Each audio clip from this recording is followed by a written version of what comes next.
দেখো বন্ধু, এখনো সময় আছে। নিজেকে বদলে ফেলো। বিশ্বাস রেখো, তুমি নিজের শক্তি নিজে চিনতে পারলেই সব কিছু সম্ভব। তুমি যেভাবে ভাববে ঠিক তেমনটাই তুমি হয়ে উঠবে। তাই অতীত ছেড়ে আসো। অতীতে কি করেছিলে বা কি পারোনি, কি পারবে না, এই সমস্ত নিয়ে চিন্তা না করে অতীতের করা ভুলগুলো থেকে শিক্ষা গ্রহণ করো। জীবনের সময় একবারই আসে, আর এই মূল্যবান সময়টা যদি চলে যায় তাহলে গোটা পৃথিবী বিক্রি করে দিলেও হয়তো সেটা আর ফিরে পাওয়া যায় না। যদিও কথাগুলো তো এখন তুমি বুঝতে পারছো না, কিন্তু যখন তোমার 25 থেকে 30 বছর বয়স হবে, যখন তোমার ছেলে মেয়েরা বলবে বাবা দেখো বা মা দেখো এই গাড়িগুলো কত সুন্দর, তখন আপনি কষ্ট পাবেন যে কাশ যদি যৌবনকালে অনেক পরিশ্রম করতাম, তাহলে হয়তো আমার ছেলেমেয়েরা এরকম কথা বলতো না। তাই আজকের দিন থেকেই শুরু করো। নিজের দিনটা নতুন করে শুরু করো। নিজের জীবনটা নতুন করে সাজিয়ে তোলো। আজ থেকেই তুমি নতুন সিদ্ধান্ত নিতে পারো, নতুন অভ্যাস গড়ে তুলতে পারো এবং নতুন পথ অনুসরণ করতে পারো। কখনোই মনে করো না যে তোমার বয়স বা পরিস্থিতি তোমাকে সীমাবদ্ধ করে রেখেছে। তোমার জীবনের সফলতা তো তোমারই হাতে। তোমার অগ্রগতি শুধুমাত্র তোমারই হাতে। তোমার পরিশ্রম, ধৈর্য এবং আত্মবিশ্বাস তোমাকে তোমার লক্ষ্যে পৌঁছে দিতে অত্যন্ত সাহায্য করবে। তাই একজন বলেছিল যে জীবনে চলার পথে 3টে জিনিস সবসময় সঙ্গে রেখো। 1 নম্বর পরিশ্রম, 2 নম্বর ধৈর্য এবং 3 নম্বর আত্মবিশ্বাস।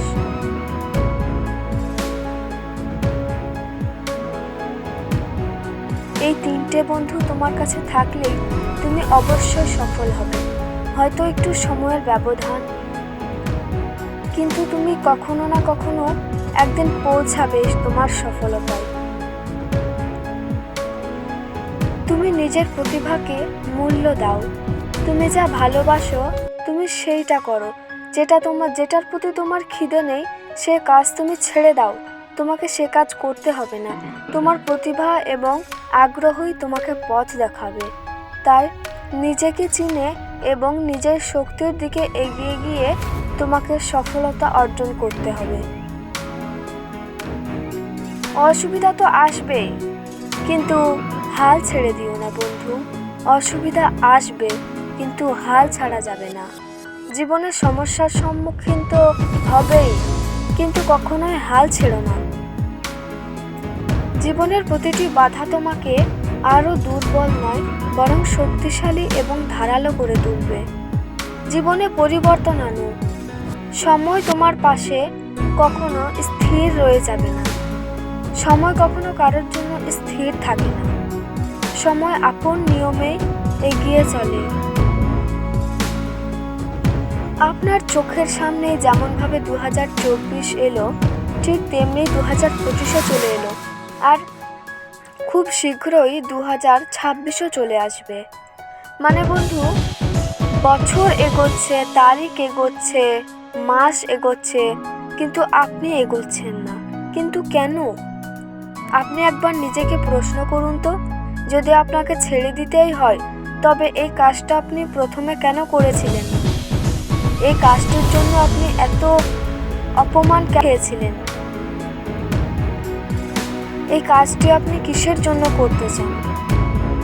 এই প্রশ্নগুলো সবসময় রাতে ঘুমোবার আগে একবার বলে উত্তর করে শুলেই নিশ্চয় কাজ হবে।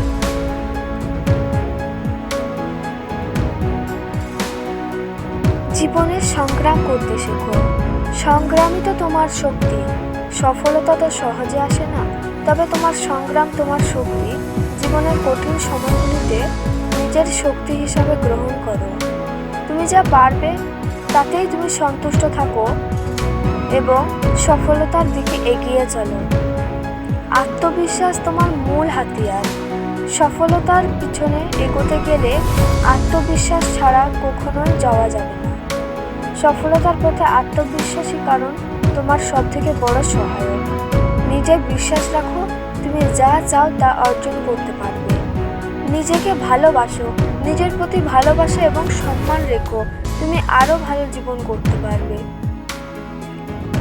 নিজের সঠিক মূল্য জানো, আর কখন নিজের সম্ভাবনা সীমিত রেখো না। এখনো সময় আছে, নিজের জীবনটাকে বদলে নাও। একে একটি নতুন সুযোগ আসছে সামনে, এবং আজ থেকেই তুমি প্রস্তুত হতে শুরু করো, এবং সুযোগটি তোমার জন্যই হয়তো আসছে। তাই আর দেরি করো না। সাফল্য পেতে গেলে তোমাকে এখনই অ্যাকশন নিতে হবে। বন্ধু, তুমি শুধু আমার প্রতি একটু বিশ্বাস রাখো এবং আমার পাশে থেকো। তুমি আমার উপর এইটুকু ভরসা করতে পারো যে তুমি তোমার লক্ষ্য অর্জনে যত প্রয়োজনীয় কিছু সাহায্য, আমি তোমাকে সব রকমের সাহায্য করব এবং তোমাকে সবসময় মোটিভেট রাখবো, যাতে তুমি তোমার লক্ষ্য অর্জন করতে পারো, যাতে তুমি তোমার অন্ধকার জীবনকে আবার আলোকিত করতে পারো। তুমি আমার উপর শুধু একটু বিশ্বাস রাখো, আমি এটুকুতেই খুশি। আমি তোমাকে প্রত্যেকটা পদক্ষেপে, প্রত্যেকটা কাজে মোটিভেট রাখবো, তোমাকে সমস্ত ধরনের সাহায্য করব।